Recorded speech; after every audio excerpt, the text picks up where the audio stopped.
o Bruno Henrique se daria muito bem, seria uma contratação de peso pro ano que vem. Estou ansiosa, inclusive, para que isso se concretize. Essa informação do Beija, lembrando que o Beija é sempre bem, muito bem informado, já teve alguns acertos aí, né? Então, vamos torcer para que seja verdade aí, que a diretoria, enfim, tenha, né, dado uma alegria pro torcedor do Palmeiras, tenha feito uma boa contratação. Vou ficando por aqui, a gente vai trocando ideia durante a semana aí, porque agora é pensar na Libertadores, porque estamos numa semifinal de Libertadores. E Palmeiras? Tô aqui, safado. Só não me faça parmeirada, não faça minha semana ser péssima não, tá? Já estamos aqui bravos com o São Paulo ganhou a Copa do Brasil. Você não me ô Palmeiras, você não venha pensar em ser eliminado pelo Boca, que aí eu vou ter que sair da decepção. Por fim, é isso. Vou ficando por aqui. Tamo junto, família. Me conte o seu sentimento aqui embaixo e me conte o que você achou dessa informação do Beija aí sobre o Bruno Henrique. Tamo junto, até mais. Avante, palestra. Botei stun, hein? Todo mundo comete erros. Talvez você tenha esquecido uma reunião importante. Talvez tenha chamado acidentalmente a sua professora de mãe. Talvez tenha apertado o botão errado e enviado a sua rotina de yoga pros seus 1.700.000 inscritos em vez de outro vídeo sobre curiosidades. E aí teve que correr pra excluir.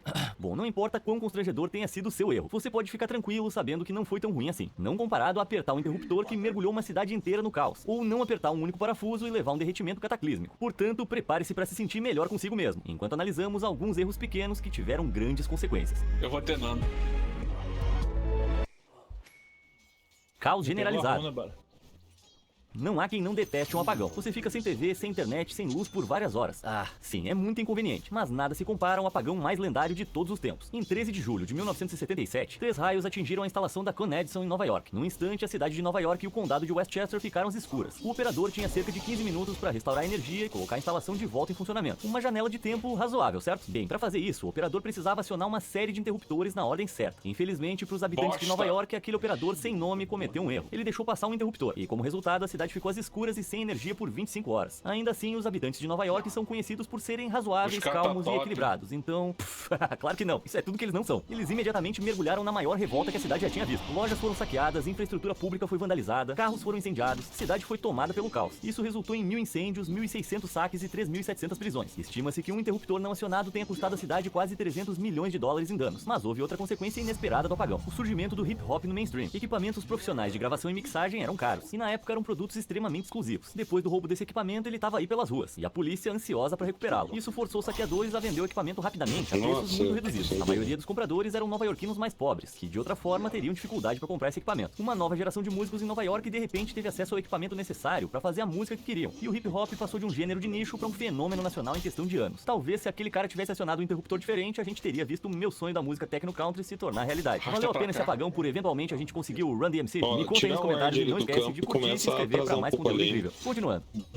Revelação em chamas. Quando os pais realizam festas de revelação de gênero pros seus bebês ainda não nascidos, alguém além deles realmente se importa com isso? Como assim? Tipo, eu vou deixar de ser seu amigo se você tiver uma menina? Bom, por mais estúpidas que eu acho essas festas, pelo menos elas não eram perigosas. Isso é, até 5 de dezembro de 2020, quando Angela e Refúgio Jiménez decidiram fazer algo grandioso na deles. Eles organizaram um encontro no bosque perto da sua casa, em Eldorado, na Califórnia, e decidiram tornar a revelação especial com alguns fogos de artifício. Parece que os dois estavam com a cabeça cheia de preocupações com o bebê, porque fogos de artifício e florestas secas no verão não combinam, especialmente considerando que setembro de 2020 estava 20 graus mais quente do que os verões anteriores. Uma bomba de fumaça acabou infelizmente acendendo um galho, que acendeu outro galho, e outro. Eu vou simplesmente dizer que as coisas saíram rapidamente do controle. O fogo se espalhou rapidamente pela floresta seca e em breve casas e edifícios próximos estavam em chamas. O verão árido e seco tornou o combate ao fogo difícil, e ele durou impressionantes 23 dias. Durante esse tempo, as famílias evacuaram suas casas, estradas foram fechadas devido à fumaça e muitos negócios não puderam operar. Quando o incêndio finalmente cessou, ele havia consumido 23 mil acres de terra, 15 empresas, 5 casas e tirado a vida de um bombeiro. O inferno causou danos estimados de 40 milhões de dólares. E no final, a família Jimenez foi acusada de 30 crimes. O nome e o sexo do bebê nunca foram revelados ao público quando ele nasceu. E eu tô me segurando pra não fazer um trocadilho com o nome dessa criança, mas deixa pra lá. Pode ser difícil acreditar que fogos de artifício possam causar tanto estrago, mas mesmo que eles não incendiem uma floresta, eles ainda são perigosos. Você acha que não? Dá uma olhada nisso.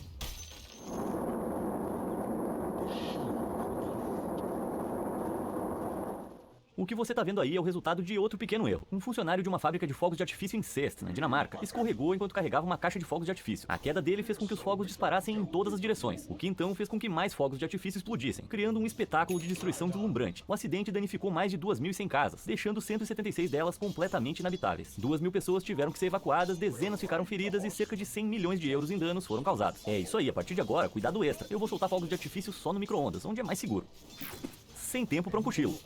E espiões. Todo mundo adora eles. Nos filmes, eles são elegantes, mortais e têm os gadgets mais legais. Mas sinto muito em te desapontar. Eles não são perfeitos. Este é Heinrich Albert. E durante a Primeira Guerra Mundial, ele era o pagador de espiões alemães que atuavam nos Estados Unidos. Ele garantia que esses Agora espiões ele fossem veio pagos a aqui, tempo, ele não tivessem os suprimentos deixou certos para as fazer. missões, além de qualquer documento que precisasse. Portanto, ele era uma pessoa importante. Em 1915, os Estados Unidos ainda não estavam oficialmente na guerra, mas estavam fornecendo munições e suprimentos para os Será que aliados é um europeus. ele A mata Alemanha ele? achou que isso não era bom. Então montou uma enorme rede de espionagem para sabotar as linhas de produção dos Estados Unidos, subornar autoridades e causar todo tipo de problema. Um dia, Albert entrou em um trem em Harlem, Nova York. Se sentou e depois de um tempo adormeceu. E, bom, quando você chega a uma certa idade, precisar de um cochilo ocasional é compreensível. O que não é compreensível é adormecer em um trem, bem do lado da sua pasta que continha os nomes, as localizações e as missões de todos os espiões do país. Albert acordou sonolento e desceu do trem antes de perceber que não tinha sua pasta consigo. Ele correu de volta, mas ela não estava mais lá. Já havia sido roubada por agentes secretos americanos que estavam no seu encalço. Um Albert aterrorizado colocou um anúncio no Evening Telegraph, oferecendo $20 pela devolução da pasta. Mas o governo dos Estados Unidos não estava tão desesperado por dinheiro. Os Estados Unidos agora tinham provas que comprovavam a sabotagem da Alemanha, que eles usaram para enviar todos os embaixadores e diplomatas alemães de volta a seu país. Isso deixou todos os espiões alemães no escuro, sem saber para onde ir ou o que fazer. A Casa Branca então vazou essa notícia para a imprensa, humilhando a Alemanha e a fazendo parecer fraca no cenário mundial. Os Estados Unidos entraram eventualmente na guerra, em 1917. E embora isso não tenha sido inteiramente culpa de Albert, foi um escândalo que chocou muitos americanos e os tirou de sua posição anteriormente passiva em relação à guerra. Portanto, lembre-se, não importa o quanto você possa ter cometido um erro grave, você nunca desequilibrou acidentalmente a balança de uma guerra mundial. História de um ângulo. Durante a maior parte da história humana, voar era um sonho bonito e inatingível. Hoje tá mais pra um negócio apertado e que de alguma forma sempre te coloca entre dois bebês chorando. Ainda assim, foi emocionante por um tempo. E em 1950 não havia nada mais emocionante do que o Comet Plane da de Havilland. Era o primeiro avião a jato comercial do mundo, ostentando um design futurista, alimentado por 4 incríveis motores turbojato Ghost. Seu voo de teste em 1949 correu bem. E em 1952, o elegante avião começou a transportar passageiros ao redor do mundo. Apenas um ano após o seu lançamento, no entanto, a tragédia aconteceu. Um deles caiu, o que foi um azar tremendo para de Havilland. Na década de 1950, as companhias aéreas dos Estados Unidos registravam cerca de meia dúzia de acidentes por ano, considerando que havia milhares de voos ao ano. Isso era apenas uma extrema infelicidade. Mas então outro se desintegrou no ar. E mais um. Em 2 anos, 3 Comets caíram, resultando na perda de 89 vidas. 3 acidentes em 2 anos já era mais do que má sorte. Tinha algo errado. E depois de várias investigações, um culpado improvável foi encontrado. Olha para essa imagem do Comet ao lado de um Airbus moderno. Percebe alguma diferença? Vamos dar um zoom. São as janelas. Note como as janelas do Airbus têm cantos arredondados, enquanto o Comet tem cantos angulares. Na engenharia de veículos, um canto quadrado ou angular é considerado um amplificador de estresse. Quando você aplica pressão a um objeto, é mais provável que ele se quebre ao longo de um amplificador de estresse como esse. Pensa em um Toblerone. Os cantos duros, onde as pontas se encontram, são sempre onde você quebra. As janelas de canto quadrado ao redor da fuselagem do Comet eram particularmente vulneráveis à pressão. Afinal, estão na parte da frente de um avião que voa a 724 km por hora. Depois de algumas viagens, essas janelas quadradas cederam, onde as redondas teriam permanecido fortes. É triste pensar nisso, mas essa única decisão de design estético acabou custando a vida de muita gente. A de Havilland imediatamente redesenhou seus aviões, e nenhum avião apresentou janelas quadradas desde então. Hoje, o último Comet foi desativado e transferido para um hangar de aviação que funciona como museu. Vamos apenas esperar que esse hangar não tenha janelas quadradas, senão ele jamais vai voar. Só acho Parafuso que ela solto. Se ela vai O pra sonho cima, de viajar tu pelo morrer. espaço sempre foi uma ideia que une toda a humanidade. E um dia, juntos, podemos tornar o impossível possível. Nah, tô brincando. Isso aqui se trata de se exibir mesmo. Ao longo das décadas de 50 e 60, a União Soviética e os Estados Unidos competiam para ver quem chegaria à Lua primeiro. Porque, como a gente pode ver aqui nos comentários em todos os vídeos, quem chega primeiro é sempre o melhor. Os soviéticos foram os primeiros a lançar um satélite ao espaço com o Sputnik, em outubro de 57. E se tornaram os primeiros a lançar um ser vivo ao espaço apenas um mês depois. Descanse em paz, Laika. Você foi uma verdadeira heroína. Só que conforme os anos passaram, os americanos começaram a alcançar. Em 1962, eles anunciaram seus planos para o Saturno V, que acreditavam que levariam um homem à Lua. Não querendo ficar para trás, os soviéticos rapidamente começaram a trabalhar em seu ambicioso foguete N-1, com um objetivo semelhante. Foi um empate até 3 de julho de 1969, quando o N-1 foi gloriosamente lançado, antes de descer de forma nada gloriosa de volta à Terra. O evento foi uma tragédia, tirando a vida dos cosmonautas a bordo e abalando o espírito soviético. Na época, a bola de fogo do N-1 foi a maior explosão feita pelo homem além da bomba atômica. Para piorar as coisas, o Saturno V dos Estados Unidos foi lançado sem problemas apenas 13 dias depois, em 16 de julho de 1969. Os Estados Unidos pousaram um homem na Lua e isso fez história. Mas por pouco não foi diferente. Olha só, essa explosão catastrófica que alterou a história foi causada por um parafuso solto. Acontece que pouco tempo depois do lançamento, um parafuso mal fixado na N1 foi sugado para dentro de uma bomba de combustível. Lá ele ricocheteou em alta velocidade, perturbando o fluxo de combustível e gerando uma grande bola de fogo. Se não fosse por esse pequeno descuido, talvez tivéssemos visto a bandeira soviética eternamente congelada na Lua. Moral da história, sempre revise o seu trabalho. Erro do Nossa, Titanic. não vi.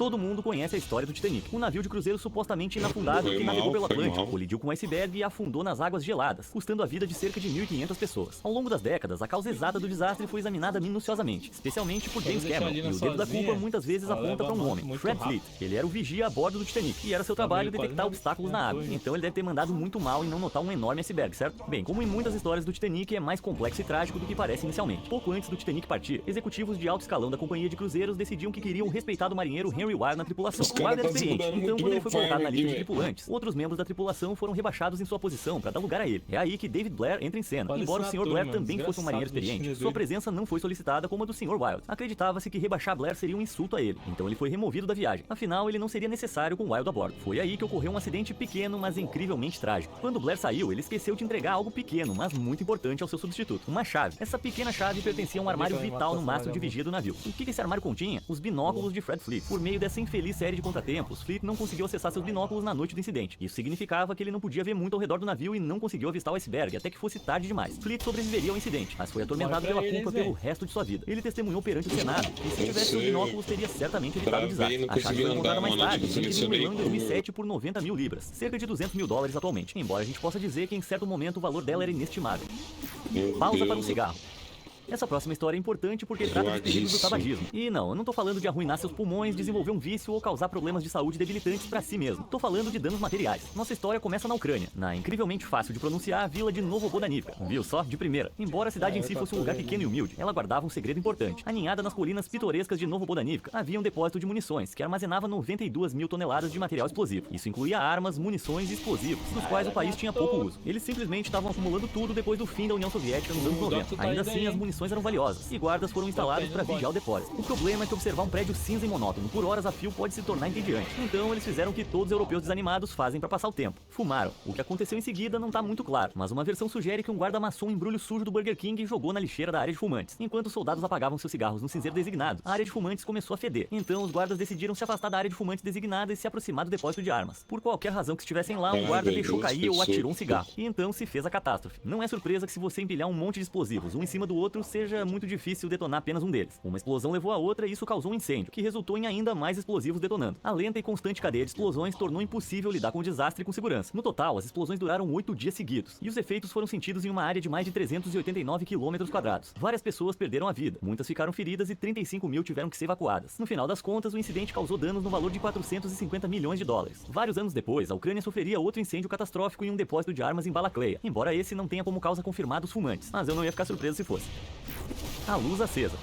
Você já ficou confuso com uma decisão de design ruim, como uma porta de puxar sem alça ou uma tomada inacessível? Bom, podia ser pior. Pelo menos esses erros de design não causaram um derretimento nuclear. Em 28 de março de 1979, a aparentemente insignificante rocha de 3 Mile Island, perto de Middleton, na Pensilvânia, teve um problema. Essa rocha de aparência insignificante abrigava um reator nuclear, que estava prestes a superaquecer. Uma falha mecânica estava impedindo as bombas de enviar água para os geradores de vapor da usina, que removem o calor do núcleo do reator. Felizmente, havia uma solução incrivelmente simples: fechar uma válvula. Uma vez fechada, essa válvula atuaria como uma solução de último recurso de emergência, impedindo o superaquecimento do reator e podendo ser reativada apenas pressionando um botão. Então, qual era o problema? Um design ruim. Havia uma pequena luz acima da válvula, que indicava seu status. Todos na usina de energia razoavelmente assumiram que, uma vez que o botão fosse pressionado e a luz acima da válvula se acendesse, significava que a válvula estava fechada e a crise havia sido evitada. Mas não. Em vez disso, a luz indicava apenas que o botão tinha sido pressionado, não que a válvula realmente tinha sido fechada. Isso significava que os trabalhadores estavam suspirando aliviados, quando deveriam estar se desesperando. Se alguém na usina soubesse disso, eles teriam tentado outra solução ou pressionado o botão muito mais cedo. Como eles não sabiam o que a luz significava, a usina superaqueceu e entrou em colapso. O incidente ainda é considerado o pior acidente nuclear da história dos Estados Unidos, forçando milhares de pessoas a evacuar suas casas, causando danos graves à usina e ao ambiente circundante, mas felizmente tendo apenas efeitos menores sobre os trabalhadores. A limpeza levaria 12 anos e 973 milhões de dólares. Tudo porque alguém achou que uma luz indicando que algo poderia acontecer era uma boa ideia. Solo instável. Durante a Segunda Guerra Púnica, há cerca de 2.200 anos, a Roma Antiga estava enfrentando o adversário mais difícil que já havia enfrentado, o Reino de Cartago, na região norte da África. O que tornou Cartago tão aterrorizante foi a liderança de seu grande general, um dos caras mais durões da história, Aníbal Barca. Aníbal conquistou várias vitórias importantes contra Roma, incluindo a Batalha de Canas, que ainda é considerada uma das vitórias mais impressionantes estrategicamente na história, bem como uma das maiores derrotas de Roma. Roma estava tão assustada com Cartago que alguns políticos encerravam cada discurso com a frase: Cartago deve ser destruída, mesmo que estivessem falando de outra coisa. E em certo momento, seu exército foi destruído mesmo. Então, por que Aníbal não venceu? É um grande mistério histórico. A teoria predominante é que, apesar das suas vitórias, os suprimentos e homens de Aníbal eram insuficientes para um ataque à capital de Roma. Isso deu a Roma tempo para se reagrupar e eventualmente vencer a guerra. Mas por que Aníbal estava com poucos recursos? Bem, durante a guerra, Aníbal decidiu atravessar os Alpes com seu exército, especialmente considerando que ele tinha elefantes vivos em rebote. Um relato afirma que, para inspirar seus homens a continuar marchando, Aníbal decidiu dar um discurso emocionante. Ele o encerrou cravando dramaticamente sua bengala na neve, o que desencadeou uma avalanche massiva que enterrou um terço do seu exército vivo. Alguns relatos dizem que até 18 mil homens e elefantes foram dizimados instantaneamente. Se for verdade, essa perda repentina explicaria por que Aníbal não tinha a força de trabalho necessária para capturar Roma. Quando Roma emergiu vitoriosa, consolidou seu status como uma superpotência predominante da era clássica. Se Cartago tivesse vencido, o mundo seria muito diferente. Muitos idiomas seriam baseados no fenício em vez do latim, o que significa que o nosso alfabeto seria mais parecido com isso. E nós estaríamos usando palavras como Kti, é assim que se pronuncia esse negócio? Lipki. Sem Roma também não haveria Sacro Império Romano, e provavelmente não haveria cristianismo, já que não haveria ocupação romana de Jerusalém. É até difícil de imaginar isso, né? Tudo isso porque o vovô aí precisava fazer um discurso dramático. O impacto de Hanshin. 1995 foi um ano marcante. A Microsoft lançou um sistema operacional que conquistaria o mundo. Michael Jordan fez seu retorno triunfante ao basquete. E, de alguma forma, um filme sobre atirar em gorilas com lasers movidos a diamante foi um sucesso. Mas, pro Japão, o ano é lembrado por um único evento catastrófico, o terremoto de Hanshin. Esse tremor monstruoso de magnitude 7,3 ocorreu em 17 de janeiro. Além de algo entre 5.500 e 6.500 mortes, causou danos inacreditáveis de 200 bilhões de dólares. Essa destruição foi enorme e inevitável. Mas houve uma área em que as coisas não precisavam sair tão mal quanto saíram. E essa área era ao longo da rota de Kobe. Essa é a principal ligação entre a cidade de Kobe e Osaka, que abrigava a poderosa rodovia Hanshin Expressway. Construída em 1966, a rede deveria ser capaz de resistir a tremores de um terremoto, mas isso não aconteceu e a ponte desabou. Por quê? Uma análise posterior da ponte sugere que ela tinha uma ancoragem inadequada, junto com capacidade insuficiente de cisalhamento. Para simplificar, a ancoragem se refere aos meios pelos quais as estruturas são conectadas ao concreto, enquanto a capacidade de cisalhamento se refere à capacidade de uma estrutura de resistir ao deslizamento contra si mesma. Embora qualquer uma dessas omissões seja ruim por si só, em uma estrutura supostamente projetada para resistir a terremotos, elas resultaram em uma combinação especialmente terrível. Nos breves 20 segundos que o terremoto durou, a ponte cedeu e desabou. Ela estava tão completamente destruída que precisou ser totalmente reconstruída ao custo de 4,6 bilhões de dólares. Como você pode ver, quando se trata de engenharia civil, tudo deve ser perfeito. E é preciso manutenção regular para permanecer perfeito. Vamos pegar esse estádio de futebol em Vitesse, nos Países Baixos, como exemplo. Os torcedores estavam aplaudindo e batendo os pés depois de uma vitória em 2021, quando aconteceu isso aqui.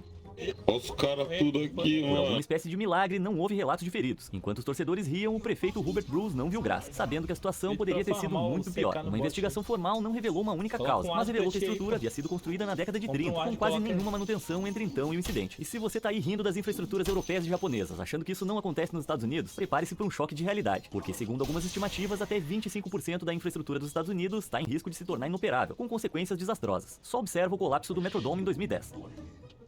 Caramba, o que você acabou de ver foi uma grande quantidade de neve romper aquele teto. O teto desse estádio de Minnesota apresentava uma camada externa de fibra de vidro revestida de teflon, com uma camada interna de tecido atuando como o teto da estrutura. O teto em si era robusto, pesando 263 mil quilos. O problema estava em uma falha no material. Mesmo um pequeno buraco em um tecido fraco pode se tornar um grande problema se houver pressão suficiente sobre ele. E toda aquela neve aplicou muita pressão. Como um lençol rasgado, os pequenos buracos no tecido cresceram sob o peso da neve antes que tudo desabasse. Imagine se a equipe estivesse treinando ou jogando naquele dia. Os caras iam ter que virar esquiadores. Vamos aprender com exemplos como Hanshin, Minnesota e Vitesse. Sempre verifique o seu trabalho e depois faça a manutenção de tempos em tempos. Pernas pra que te quero.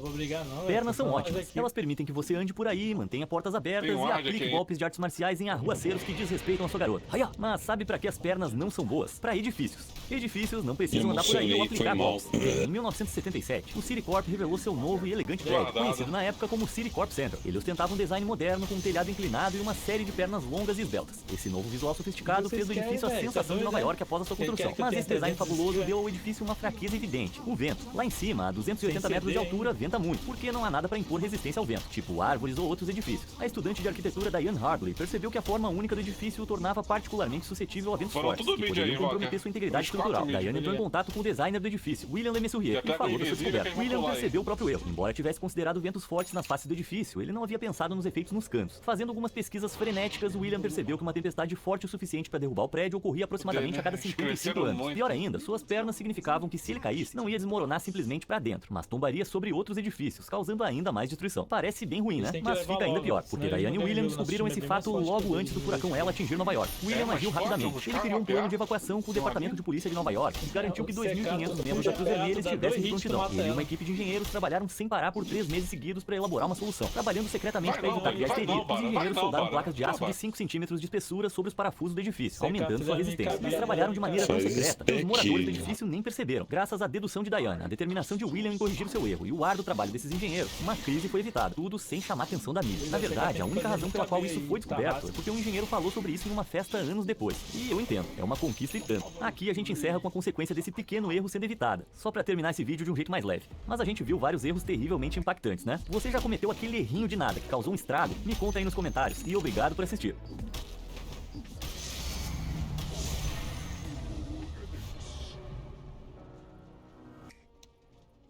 Ali o Dr. Lina tá invisível, a PA tá junto. Veio Fúria e tchau. Existem muitos fatos que todo mundo parece saber, mas sejam eles de livros didáticos, da internet ou de seus professores, nós temos a tendência de acreditar em muitos deles sem questionar se são verdade ou não.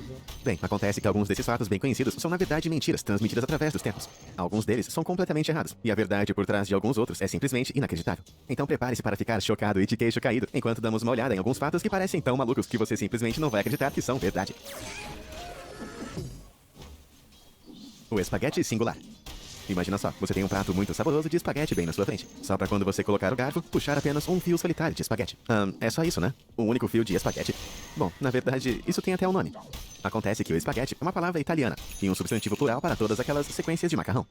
Aqui está um rápido curso intensivo em italiano. Um i no final de um substantivo geralmente indica que é plural, onde um o ou um a indica que é singular. Isso significa que um único fio de espaguete, na verdade, é chamado de spaghetto. E toda essa loucura de macarrão não para por aqui. Gnocco é o singular para gnocchi. Fettuccino é singular para fettuccine. E raviolo é o singular para ravioli. Mas isso me deixa com apenas uma pergunta em mente. O que será que significa o nome spaghetti? Eu realmente não faço ideia. Duvidoso Dia de Colombo. Todos os anos, as pessoas de todos os estados dos Estados Unidos comemoram o Dia de Colombo. Este é um feriado comemorando o explorador nascido na Itália, chamado de Cristóvão Colombo, desembarcando na América e descobrindo o Novo Mundo em nome da Europa, em 1492. Só tem um pequeno problema, assim, bem pequenininho, sabe? Cristóvão Colombo, na verdade, não descobriu a América do Norte em 1492. Na verdade, ele não descobriu nada. Colombo originalmente partiu para traçar uma rota marítima ocidental para a China, Índia e outras terras lendárias da Ásia. Porém, em outubro de 1492, ele realmente desembarcou nas Bahamas. Embora tecnicamente fosse as Américas, não a América, que a maioria dos americanos gosta de comemorar. Mas a expedição não terminou por aí. Mais tarde, naquele outubro, Colombo avistou Cuba e assumiu que era a China continental. Então, em dezembro, sua expedição desembarcou em Hispaniola, que hoje é conhecida como Haiti, e a República Dominicana, que ele pensava ser o Japão. No fim das contas, Colombo fez muitas viagens de ida e volta entre a Europa e também a América do Sul e Central. Porém, ele de fato nunca pisou no que hoje é conhecido como os Estados Unidos. Eu não sei você, mas eu vou ter uma séria conversa ou duas com os meus professores de história. Independência tola. O Dia de Colombo não foi o único feriado nacional que os americanos erraram feio em seus diários. Eles comemoram 4 de julho como se fosse o dia mais importante que a nação se tornou oficialmente livre do domínio dos britânicos. O único problema é que essa data está um pouquinho errada. Não por alguns dias ou mesmo algumas semanas, mas por um mês inteirinho. A Declaração de Independência é um documento que anunciou a separação de 13 colônias britânicas norte-americanas, que eram dominadas pela Grã-Bretanha, em 1776. A declaração foi aprovada pelos britânicos em 2 de julho e foi ratificada pelo Congresso em 4 de julho. Mas aí que tá o negócio. O documento não foi legalizado nesse dia. Acontece que 7 membros essenciais do Congresso estavam ausentes no dia de 4 de julho. Então levou praticamente um mês para que a declaração fosse finalmente assinada por todos os 56 membros do segundo Congresso Continental, em 2 de agosto de 1776. Parece que os americanos estavam apenas ansiosos para confirmar a sua liberdade. Mas sabendo disso, acho que deveríamos fazer do dia 2 de agosto um feriado nacional também. As Grandes Muralhas da China. A escola pode ter ensinado que a Grande Muralha da China é a única estrutura feita pelo homem que pode ser vista do espaço. Mas essa afirmação pode deixar as crianças meio confusas por alguns motivos. Primeiro, qual Grande Muralha? A principal extensão dessa Grande Muralha, que foi construída para impedir que os exércitos nômades invadissem a China pelo norte, se estende por quase 8.850 quilômetros através do país. Mas esse não é o único muro que tem por ali. Diferentes muralhas foram construídas em todo o norte de 5 a.C. até a data de 17 d.C., dependendo de onde a China estava sendo atacada em cada época. Se todas essas seções estivessem alinhadas de ponta a ponta, essa muralha, na verdade, teria inacreditáveis 21.195 quilômetros de comprimento ao todo. Porém, mesmo assim, isso não deixaria a muralha mais larga. Então, com isso em mente, como pode ser visto do espaço, se é que realmente pode? Bom, vem comigo descobrir. Aqui está uma foto da Grande Muralha de uma órbita de baixo nível no espaço. Você consegue ver? Bom, eu não sei você, mas todos esses cumes e linhas montanhosas parecem todos iguais para mim. Felizmente, a NASA gentilmente apontou algumas seções importantes aqui. Embora você meio que consiga enxergar, não exatamente um monumento gigantesco que eu imaginei quando meu professor disse que você poderia vê-lo do espaço. Prioridades humanas hilárias. Todos nós sabemos que foi um pequeno passo para o homem e um salto gigantesco para a humanidade quando Neil Armstrong pisou pela primeira vez na Lua, em 1969, enquanto ele estava ocupado com seus afazeres espaciais. As pessoas aqui na Terra ainda precisavam carregar as suas malas com as mãos, como Neandertais. Foi apenas 3 anos depois, em 1972, que alguém pensou em colocar rodinhas nas malas. E a primeira patente para a bagagem com rodas foi registrada. Muito bom ver que a humanidade tem as suas prioridades na ordem certa. Por mais inacreditável que pareça, há uma razão especial por trás de tudo isso. A corrida espacial na década de 60 forçou muita inovação na indústria espacial, enquanto as viagens de longa distância não eram tão comuns naquela época. Mesmo assim, eu acho surpreendente que o homem tenha ido à Lua, antes mesmo de pensar em colocar rodinhas em suas malas de viagem. Mas sabe o que eu acho ainda mais surpreendente? O fato de você não ter clicado nos botões de curtir e se inscrever ainda. E eu não estou mentindo. Vá em frente e clique neles para obter conteúdo ainda mais incrível e cheio de fatos toda a semana. Maravilha. Agora, onde eu estava? Nuvens pesam 1 tonelada. Por mais leves e fofas que pareçam flutuando lá no céu, as nuvens não são tão levinhas quanto parecem ser. Como sabemos, elas são criadas quando o vapor de água se condensa em minúsculas gotículas em partículas, como poeira ou sal marinho, flutuando pelo ar. Todas as nuvens são compostas por um feixe dessas gotículas, mas ainda são leves o suficiente para desafiar a gravidade e permanecer no ar. Atualmente, os pesquisadores calculam que uma nuvem cúmulos comum, aquelas fofinhas e brancas que você vê em um dia de sol, tem aproximadamente 1 km de diâmetro. E elas também são tão altas quanto são largas. E isso significa que elas têm cerca de 1 bilhão de metros cúbicos em volume. Os cientistas também estabeleceram que é mais ou menos 0,5 gramas de gotas de água para cada metro cúbico de nuvem. Só isso pode não parecer muita coisa, mas quando tudo é somado, isso significa que essas nuvens pesam impressionantes 500 mil quilos. Essas nuvens são realmente muito mais pesadas do que você imaginava, não é mesmo? Para você ter uma perspectiva, isso é mais ou menos o mesmo peso que 100 elefantes africanos. Mas alguém aí ficou incomodado com o número de nuvens que a gente vê todos os dias, logo acima de nossas cabeças? Imagina se isso tudo caísse. O estranho odor corporal. Qualquer um que já esteve em um lugar muito quente e bem lotado, como um trem ou metrô, vai saber que as axilas suadas das pessoas podem ficar realmente fedidas bem rápido. Isso acontece porque as bactérias que vivem em nossa pele prosperam em áreas quentes e úmidas, como axilas suadas. À medida que encontram o seu suor, eles quebram uma proteína específica do suor, produzida por um gene chamado ABCC11. E é essa proteína que é decomposta pelas bactérias em produtos fedorentos, que são chamados de tialcoóis, que causa aquele cheiro nauseante que nós conhecemos muito bem, de odor corporal. E enquanto algumas pessoas decentes resolvem esse problema de arder o nariz com alguns sprays, a maioria dos coreanos não precisa. Isso é porque, apesar deles soarem como qualquer outra pessoa, cerca de 99% da população coreana tem o gene ABCC11 que eu mencionei antes, não funcional. Então, eles não produzem essa proteína tão importante e, por sua vez, não cheiram em comparação com o resto do mundo. Os cientistas acreditam que os genes que fazem o suor fedorento foi evolutivamente removido de áreas do leste da Ásia há milhares de anos atrás. Isso significa que, enquanto pessoas fedorentas morriam sozinhas, indivíduos com cheiro fresco passavam os genes para seus filhos. De repente, isso me faz pensar, eu queria ter nascido coreano. Eu ia economizar muito dinheiro com desodorante e eu provavelmente teria uma namorada. Golfinhos de combate loucos. Você deve saber que os militares usam regularmente os animais como cachorros para ajudá-los a detectar e descartar bombas graças às suas habilidades olfativas muito superiores às nossas. Isso é muito útil para operações em terra, mas e as operações que acontecem no mar? Bem, acontece que as marinhas de todo o mundo têm trabalhado com cães marinhos, especialmente treinados. E não estou falando de cachorros com boias e escubas. Desde a década de 1960, antes dos drones submarinos se tornarem uma importante ferramenta militar, os golfinhos eram treinados para transportar radares, detectar minas e procurar inimigos subaquáticos. Na Rússia da era soviética, porém, os golfinhos não eram apenas ferramentas, eles eram armas, treinados por especialistas para atacar mergulhadores inimigos e até mesmo navios de guerra inimigos. Enquanto isso parece uma teoria da conspiração muito insana, existem provas financeiras de que é tudo verdade. Em 2007, os militares dos Estados Unidos gastaram colossais 14 milhões em pesquisas com mamíferos marinhos, enquanto treinavam até 75 golfinhos. Esses soldados aquáticos eram tão bons em seus trabalhos que acredita-se que os golfinhos salvaram mais vidas em águas abertas do que os próprios profissionais humanos, já que detectavam bombas com muita facilidade. Caramba, alguém joga um osso pra esse cachorro marinho. Bananas não dão em árvores. Se você observar os galhos e folhas massivas em que as bananas crescem, e que por sinal podem alcançar até 9 metros de altura, seria fácil acreditar que bananas crescem em árvores, não é mesmo? Errado. Mas se isso aqui não é uma árvore, então o que pode ser? Talvez uma palmeira gigantesca, ou talvez pode ser um tipo de arbusto muito estranho. Prepare-se para isso, porque a bananeira, na verdade, é uma erva. É isso mesmo, as bananas crescem nas maiores plantas herbáceas com flores do mundo inteiro. Embora suas bases marrons possam fazer você pensar que isso é um tronco de árvore, isso na verdade é conhecido como um pseudocaule, composto de uma série de folhas bem compactadas. Mas espera um pouquinho aí, se isso não é uma árvore, então quer dizer que bananas realmente não são frutas, né? Eu acho que você vai ficar bem impressionado com a próxima notícia. Bananas são bagas. Você pode pensar que todas as bagas são fáceis de identificar graças à aparência, como os morangos, as framboesas e também as amoras. Mas o negócio é o seguinte, a palavra baga, ou berry em inglês, é na verdade um termo botânico, e não inglês. E de acordo com as leis da botânica, uma baga tem 3 camadas carnudas distintas.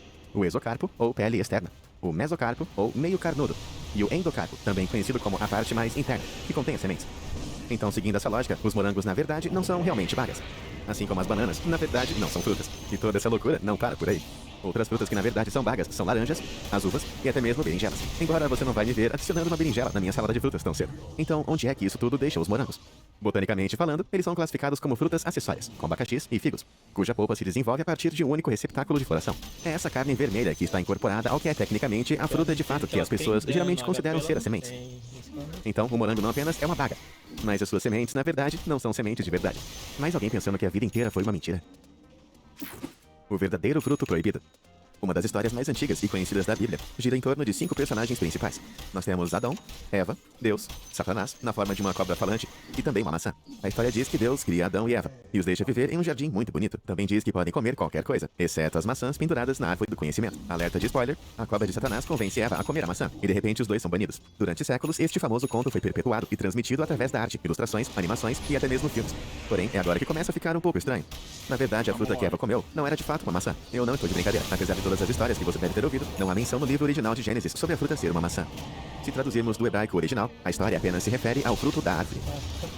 Com isso em mente, esse fruto proibido poderia ser qualquer coisa que cresça em uma árvore, como um figo, um pêssego, uma pera, uma romã, talvez até mesmo um durião. Ai, eu com certeza não iria colocar as minhas mãos numa coisa dessas. Não havia 3 reis magos. Se os fanáticos de Deus ficaram malucos ao aprender sobre a falta de maçãs na Bíblia, então eles vão odiar o que está por vir. O conto dos 3 reis magos é um conto de Natal popular para os cristãos de todo o mundo. Mas até mesmo os mais devotos provavelmente não vão notar um detalhe. Em nenhum ponto daquele livro original de Mateus, houve especificamente a menção sobre 3 reis magos. Na verdade, foi assumido que havia 3, porque segundo a Bíblia, eles deram os 3 presentes famosos de ouro, incenso e mirra, para celebrar o nascimento de Jesus. Mas e quantas referências da Bíblia aos 3 reis? Já consigo ouvir alguns cristãos fervorosos reclamando. Bem, curiosamente, o livro de Mateus no Novo Testamento não suporta a interpretação dos 3 reis. 3 reis foi apenas uma frase de uma profecia do livro de Isaías no Antigo Testamento. Em outras palavras, não sabemos ao certo quantos sábios realmente apareceram nesse momento. Poderia ter havido 4, 5, talvez até 20 ou 100. Isso vai deixar a cantoria de fim de ano muito mais animada. Escolhendo sementes. Todo mundo sabe que as melancias são verdes por fora e deliciosamente vermelhas por dentro. Mas o que você pode não saber é que elas nem sempre foram dessa maneira. Por volta de 1645, o artista italiano Giovanni Stanti fez essa pintura de uma coleção de frutas. Ele usou pêssegos, peras e até mesmo algumas abóboras. Mas, espera aí, o que é aquela fruta estranhamente carnuda no canto? Exatamente o que você está pensando. Na verdade, é uma melancia. Você pode estar pensando que, na verdade, é apenas um melão, incrivelmente maduro, não é mesmo? Porém, todas as sementes pretas indicam que essa fruta estava perfeitamente madura no momento em que foi pintada. Então, o que está acontecendo? Por centenas de anos, os humanos criaram e cultivaram seletivamente as melancias para produzir frutas ainda mais deliciosas e menos amargas, ao armazenar as sementes corretas. Isso significa que as melancias que você gosta foram projetadas para ter a aparência e o sabor que tem hoje. Porém, esses esforços de engenharia não pararam com melancias. Os grandes e suculentos pêssegos que muitas pessoas adoram, na verdade, começaram como frutas pequeninas, como cerejas, e tinha pouquíssima polpa dentro. Elas foram cultivadas há muito tempo atrás, em 4000 a.C. pelos chineses. E parece que o gosto parecia mais com lentilha do que com uma fruta. Mas avançando para os dias de hoje, e após 6.000 anos de reprodução seletiva, essas frutas agora são 64 vezes maiores, 27% mais suculentas e 4% mais doces. Eu posso não ser o melhor de todos em matemática, mas eu acho que isso deixa tudo 100% melhor. A Terra não é redonda. Graças a inúmeras provas concretas que nós recebemos, de meios como a fotografia e física, todos sabemos que a Terra é redonda. Mas apesar do que você aprendeu na escola, na verdade não é uma esfera perfeita. E antes que a seção de comentários desse vídeo se torne um festival de trolls e terraplanistas, não, a Terra também não é um disco. A Terra não é perfeitamente sólida, o que significa que, enquanto ela vai girando no espaço, a força centrífuga arrasta a massa dentro dela, fora do Equador, enquanto os polos permanecem inalterados. Isso acaba resultando em uma Terra ligeiramente saliente no Equador, fazendo com que pareça ligeiramente achatada. Vamos dar uma ênfase nesse ligeiramente. O efeito é realmente tão pequeno que a Terra é apenas 0,3% mais larga no Equador do que entre os dois polos. Pode não parecer muita coisa, mas ainda é uma enorme protuberância de 42 km. Para você ter uma perspectiva, são mais de 94 edifícios de Empire State, empilhados uns sobre os outros. Talvez com toda essa altura, os terraplanistas possam finalmente ter alguma perspectiva. A Cleópatra não era egípcia. A Cleópatra foi, sem dúvida, um dos governantes egípcios mais emblemáticos de todos os tempos que conhecemos. Ela foi retratada na tela de prata e em obras de arte como uma beleza brilhante que reinou suprema como a rainha final do Egito. Porém, apesar de todos os seus adoradores, discípulos e representações de deusa, Cleópatra na verdade não era egípcia. Ela na verdade foi a última de uma dinastia grega macedônia, que se chamava linha Ptolomaica, e que governou o Egito desde a morte de Alexandre o Grande, em 323 a.C. Mas não ser etnicamente egípcia era o menor dos problemas de Cleópatra. Assim como muitas outras famílias reais dessa época, a linha ptolomaica muitas vezes se casava dentro da família para manter suas linhagens, puras. Era uma prática tão prevalente que os pesquisadores acreditam que os pais de Cleópatra provavelmente eram irmão e irmã. Bem, se uma mulher não egípcia que é produto do incesto pode se tornar uma rainha suprema do Egito, eu acho que qualquer um pode conseguir qualquer coisa. O verdadeiro nome do monstro do biscoito. Durante uma entrevista de 2004 com Frank Oz, que faz as vozes de Miss Piggy e Fozzie Bear em inglês, ele revelou que antes de comer o seu primeiro biscoito, o Cookie Monster tinha um nome bem diferente. E na verdade esse nome era... Sid. Apenas Sid. Nada de Sid Cookie ou qualquer outro sobrenome. Apenas o bom e velho Sid. É um pouquinho anticlimático se você perguntar pra mim. Mas alguns anos depois, o elenco de Muppets finalmente criou seu nome icônico, quando em 2007 o Cookie Monster cantou The First Time Me Eat Cookie. Em inglês, a primeira vez que eu comi um cookie. Sim, você ouviu essa verdade destruidora de infâncias diretamente da boca de Cookie Monster. Ou será que eu devo dizer da boca de Sid? Monumentos de mamute. Mamutes lanosos são uma espécie agora extinta de paquiderme, que floresceu na Idade do Gelo, do Pleistoceno, há quase 5 milhões de anos atrás. Sem muitas informações, as pessoas assumem que esses primos elefantes estavam vivos apenas durante o período superfrio neandertal da evolução humana. Porém, na verdade, não foi bem assim que aconteceu. Enquanto os mamutes morreram devido às mudanças climáticas e à caça há cerca de 10 mil anos atrás, o último deles só foi extinto por volta de 1650 a.C., apenas 3.600 anos atrás. E agora prepare-se para ficar incrivelmente chocado. Isso é mais ou menos cerca de 1000 anos depois que as grandes pirâmides do Egito foram construídas. É isso mesmo. Egípcios antigos e mamutes lanosos existiram ao mesmo tempo durante a história. É uma sorte que eles também não existissem no mesmo lugar. Caso contrário, os poderosos mamutes poderiam ter sido amarrados para ajudar a construir as pirâmides. Salas de plástico bolha. Não existe nada no universo mais satisfatório do que estudar plástico bolha. Só que por mais divertido que seja esse material de proteção, ele não foi originalmente destinado a ser um material de embalagem proeminente. Em 1957, os inventores Alfred Fielding e Mark Chavanes estavam tentando criar um novo tipo de papel de parede texturizado, que estava muito na moda na época. Inicialmente, eles colocaram 2 pedaços de cortina de chuveiro de plástico através de uma máquina de selagem quente, mas ficaram desapontados com a fina folha de filme pontilhada com bolhas de ar que estavam presas dentro. Eles não tinham nenhuma ilusão de que alguém iria querer colar isso em suas paredes. Então, eles patentearam o processo e começaram a pensar em outros usos para sua invenção. Eles fizeram melhorias no design e finalmente comercializaram como isolamento de estufa, embora também não tenha feito muito sucesso nesse mercado. Depois disso, eles finalmente descobriram a verdadeira vocação do Bubble Wrap na indústria de embalagens de proteção. Atualmente, quase 400 mil quilômetros de plástico bolha são feitos e usados todos os anos. Isso é o suficiente para dar uma voltinha ao redor da Terra umas 10 vezes. É incrível pensar que essa ideia já foi destinada a se tornar o papel de parede mais feio do universo inteiro. Foda que eles vêm. Costeletas de caracol. Qualquer pessoa que olhe para um caracol de jardim pode apontar características como sua concha e seus olhos. Mas você sabe dizer onde realmente está a sua boca? Será que está aqui? Ou talvez aqui? Na verdade, está bem aqui, localizada em sua parte inferior viscosa. Embora não se pareça muito com uma boca, a do caracol é composta por uma pequena mandíbula e uma faixa flexível por baixo, que contém cerca de 14 mil dentes microscópicos, que são conhecidos como rádula. A mandíbula serve para cortar pedaços maiores de comida, como pedaços de folhas, que são então raspadas pela rádula, que age como se fosse um pequenino ralador de queijo. Mas nem todas as bocas de caracol parecem iguais. Os Mr. Snails, por exemplo, são gastrópodes aquáticos, cuja rádula está localizada em uma estrutura mais flexível, que se move para dentro e fora de suas bocas enquanto vasculham. Isso permite que eles mastiguem matéria orgânica, enquanto também usam a boca para fazer uma sucção e permanecer na superfície que estão presos. E eu pensando que aqueles dentes de ralador de queijo eram horríveis o suficiente quando não estavam se movendo. Os ratos podem desenvolver partes do corpo humano. Quando os transplantes de órgãos se tornaram cada vez mais bem-sucedidos na década de 80, a demanda por eles disparou, e um grande problema atingiu de repente a comunidade médica.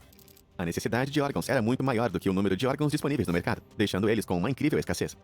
Então, em 1997, os cirurgiões e engenheiros começaram a experimentar se partes do corpo humano poderiam ou não ser cultivadas. E não estou falando de laboratórios, e sim em animais. O experimento foi um sucesso completo, como foi comprovado pelo camundongo vacante, um roedor com uma orelha humana crescendo em suas costas. Os cientistas obtiveram esse sucesso criando um pequeno andaime que inseriram sob a pele desse rato. Em seguida, eles injetaram células de cartilagem que cresceram ao redor daquele andaime, criando uma forma de orelha. Por incrível que pareça, as células prosperaram, resultando em uma orelha humana cultivada